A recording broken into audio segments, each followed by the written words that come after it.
क्या गणेश जी के हाथी के जैसा सिर उनके बुद्धि का प्रतीक है? और क्या आपको पता है कि गणेश जी का सिर किसी ऑर्डिनरी हाथी का नहीं है?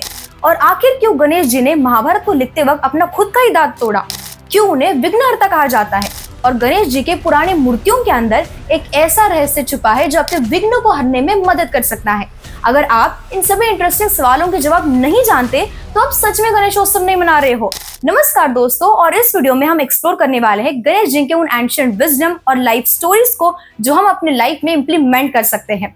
तो जल्दी से गणपति बापा मोरया कहते हुए इस वीडियो की शुरुआत करते हैं। दोस्तों, गणेश फेस्टिवल भारत के सभी लोगों का और मेरा भी सबसे फेवरेट फेस्टिवल है। दोस्तों, गणेश जी को विघ्नहर्ता कहा जाता है, लेकिन इसका मतलब ये बिल्कुल नहीं है कि उनके खुद के जीवन में कभी ऑब्स्टेकल्स नहीं आए। जब कुरुक्षेत्र पर कौरव और पांडवों का युद्ध खत्म हुआ तब व्यास मुनि ने महाभारत को लिखने का निर्णय लिया और उसके लिए उन्होंने गणेश जी को चुना। लेकिन शर्त ये थी कि व्यास मुनि श्लोक बताते जाएंगे और गणेश जी को उसे बिना रुके लिखना है। फिर क्या, गणेश जी ने यह शर्त मान ली, लेकिन महाभारत को लिखते वक्त बीच में ही उनकी कलम टूट गई। तो उन्होंने तुरंत ही अपने सूंड का एक हिस्सा तोड़कर वो महाभारत लिखते गए और उन्होंने महाभारत को पूरा किया।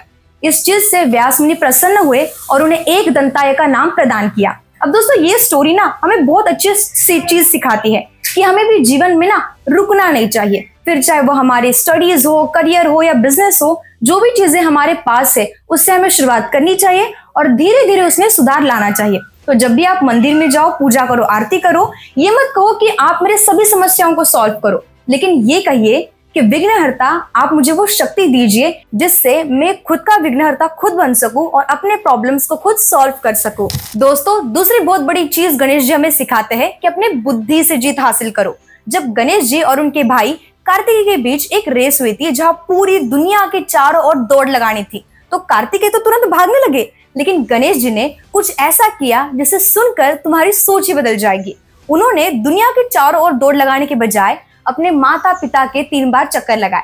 अब ये चीज हमें बहुत बड़ी सीख देती है कि हमें भी जीवन में केवल दौड़ना या फिर भागना नहीं, बल्कि सोच समझकर सही नजरिए से डिसीजंस लेने हैं, यानी अपनी बुद्धि से हमें जीत हासिल करनी है।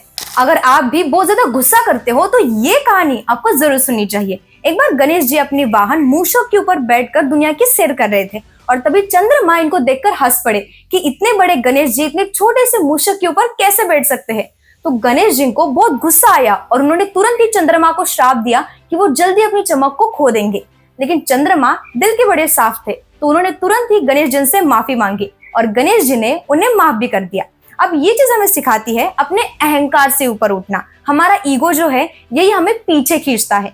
लेकिन अगर आप अपने जीवन में आगे बढ़ना चाहते हैं तो लोगों को भी और खुद को भी माफ करिए, क्योंकि असली समझदारी नम्रता और फॉरगिवनेस में होती है। गणेश जी के पुराने मूर्तियों के अंदर एक ऐसा राज छुपा है जो कोई नहीं जानता। अगर आप पुराने मंदिरों के अंदर गणेश जी की मूर्तियां देखोगे तो वो लाल रंग की होती थी। असल में लाल रंग का एक पत्थर होता था और उसके ऊपर गणेश जी का शेप जो है ये बनाया जाता था।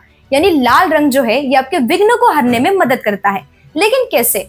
देखिए, आपके शरीर का जो सबसे नीचे वाला चक्र है वो है मूलाधार चक्र। अब आप नाम से ही समझ सकते हो कि ये आपका मूल आधार है, और जब आपकी एनर्जी यहाँ से ढीली पड़ जाती है ना, आप मेंटली डिस्टर्ब होते हो और आपकी लाइफ में डिफिकल्टीज आती है।